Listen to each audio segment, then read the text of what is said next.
Chapter 52 The Flock. Bright Bill slowly waddled into the nest.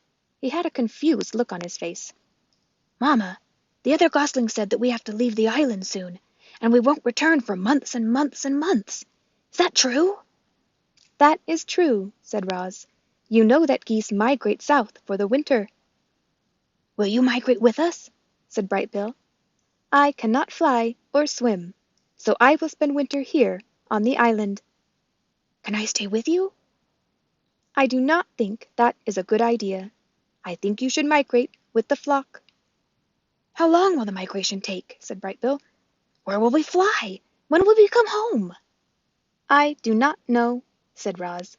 Let us go ask the others. And so the robot and the gosling walked down to the pond to where Loudwing and her friends were chatting. Hello, everyone, said Roz. Bright Bill has some questions about the flock's upcoming winter migration. And we'd be happy to answer them, said Loudwing. What would you like to know, little one? "How long will the migration take?" said Bright Bill. "Where will we fly? When will we come home?" It'll take a couple of weeks to fly south, said Loudwing, depending on the weather.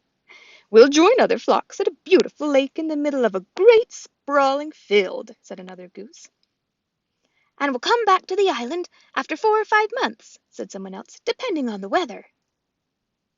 As they walked back to the nest, Bright Bill said to his mother, "Lately I've been feeling this strong urge to fly. Not just around the pond or the island, but to go on a long flight, a journey." "Those are your instincts," said the robot. "All animals have instincts. They help you survive." "Do you have instincts?" said the gosling. "I do have instincts. They help me survive also." "My instincts are definitely telling me to fly south for the winter," said Bright Bill. "I just wish you could join us. I'm going to worry about you while I'm away." "Do not worry. I will be fine," said Roz. "How bad could winter be?"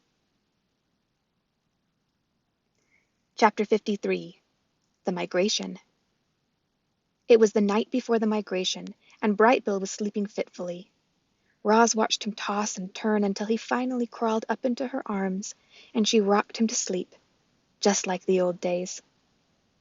Early the next morning, Bright Bill waddled outside and looked at the pond. The water was perfectly still. A few lazy clouds drifted above.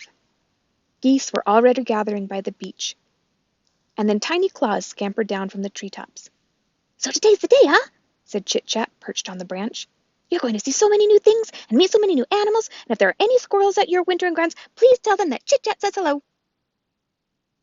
"Today is the day," said Bright Bill. "The flock will be leaving soon." "Are you nervous or excited or scared?"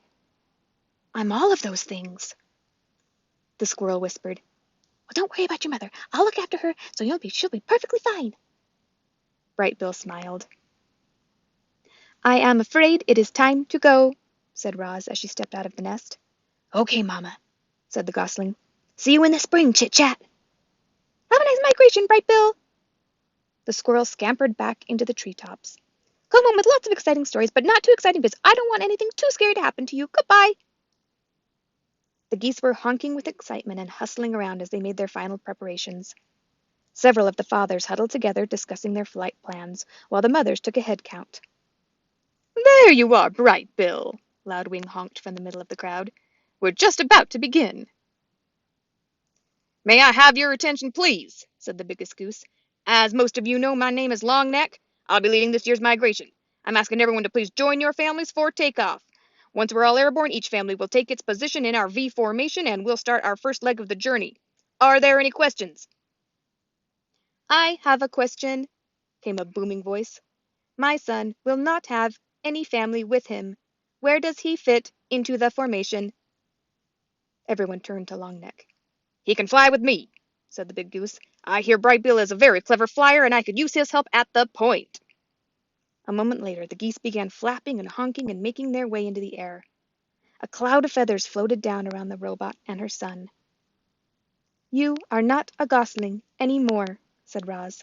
"I am proud of the fine young goose you have become." Bright Bill fluttered up to his mother's shoulder. "Thanks, Mama." The goose wiped his eyes. Is this where we say goodbye? This is where we say goodbye for now. Spring will soon be here, and we will be together again. I'm gonna miss you, said Bright Bill as he nuzzled his mother. I am going to miss you too, said Roz as she nuzzled her son. The goose took a deep breath. Then he shook his tail feathers, flapped his wings, and joined the flock. At first, the geese flew in a disorganized jumble, but each goose slowly drifted into position until the flock formed a wobbly V. At the lead was Longneck, and behind his left wing was Bright Bill. They circled in the sky until the V pointed south, and then the geese began their long migration. Roz climbed to the top of a tree and watched as the flock slowly faded into the horizon.